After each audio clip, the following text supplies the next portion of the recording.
The lab called at dawn. I didn't answer at first. I watched the lake instead. Glass, still, Swiss quiet, the kind of silence that feels purchased. My phone kept vibrating on the marble counter. Anonymous number, clinical patients. When I finally picked up, the woman on the line spoke like she was reading weather. "Results are finalized, Mr. Thornton." I said nothing. A gull cut across the water, white, sharp, alive. There was a 99.9% genetic match. The words didn't land immediately. They hovered, like smoke that hasn't decided where to settle. "To you." I closed my eyes. Images flashed, small hands wrapped around mine, bedtime stories read in a voice I pretended was steady, birthdays where the cake was always cut too carefully. I thanked her. That was my mistake, maybe. Politeness at the edge of annihilation. When the call ended, my phone lit up again. A new message. My daughter-in-law's voice note, tinny and smug through cheap speakers. "If you want to join Thanksgiving, come wash the dishes." Laughter in the background. My son's house, my grandchildren's voices. I typed one word back. "Enjoy." Then I posted the photos. The villa, the view, the inheritance she thought she'd already stolen. My phone rang 71 times. I didn't answer a single one. She arrived in our lives like a solution. That's what I told myself. My son had always been soft, kind to the point of self-erasure. When she appeared, efficient, charming, ambitious, I mistook sharp edges for strength. She asked the right questions, about trusts, about lineage, about the Thornton name. Too curious, too early. I noticed the way she corrected my grandchildren when they spoke, subtle, surgical, teaching them distance before they could spell it. I noticed the medical appointments she insisted on attending alone, the forms she filled out herself, the files she kept locked. And I noticed something else, how she never touched them when she thought no one was looking. No affection, only inventory. I told myself it was culture, stress, modern parenting.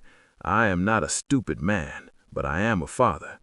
When my private investigator found the first thread, it wasn't infidelity that surfaced, it was alignment.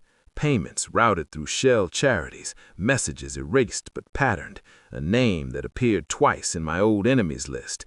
She wasn't married into the family, she was sent to erase us, quietly, legally. Bloodlines don't always end with blood. I became smaller on purpose. I smiled more, spoke less, let her believe the erosion was working. Inside, I was mapping exits. I watched her collect hair from the kids' brushes. I watched her schedule routine tests. I watched her hands tremble the first time the swabs came out. Fear slipped then, just a crack. I ordered parallel tests, quiet ones, different labs, different countries. I memorized her routines, her tales. She drank when she thought she'd won. She cleaned obsessively when she hadn't. At night, I replayed memories with new subtitles. The way my grandson squinted when he laughed, just like my father. The dimple she said came from her side of the family. Lies don't erase biology, they only delay it. I never confronted her. I waited. Patience is cruelty when perfected. The envelope was heavier than paper should be. She found me in the study, holding it, thought she was still ahead. "What's that?" she asked. I slid it across the desk. No speech, no accusation. She opened it, read once, twice. Then the sound came out of her. Not a scream, something smaller, broken. She dropped to her knees. "I couldn't," she whispered. "I couldn't kill my own kids." Own, the word echoed. Her hands clawed at the carpet like the ground had betrayed her.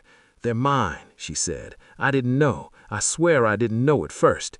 I believed her. That was the tragedy. I sat down across from her, calm as a judge.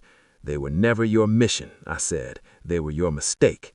She looked up at me like I was mercy. I wasn't. I didn't raise my voice. I showed her the transfers, the messages, the contracts she thought were invisible. I showed her the amended will, every trust rerouted, every asset sealed, including the villa. She tried to reach for my leg. I stood before she could touch me. "You thought blood made me weak," I said. "It made me precise." Her phone buzzed, again and again. My photos were everywhere now, proof of survival, proof of exclusion. She begged then, not for herself, for them. I considered it. Then I shook my head. They'll know the truth, I said, just not you. Security arrived, gentle, professional. As they took her away, she screamed my name. I corrected her. Mr. Thornton, I said, you lost the right to family. The lake was calm again by evening. I poured a drink I didn't finish.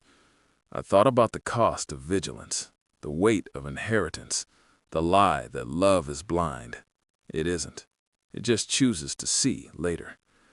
My grandchildren will grow up safe, informed, unowned. As for her, she wanted to erase a bloodline. Instead, she proved it was indelible. I turned off my phone, and for the first time in years, I slept without watching the door.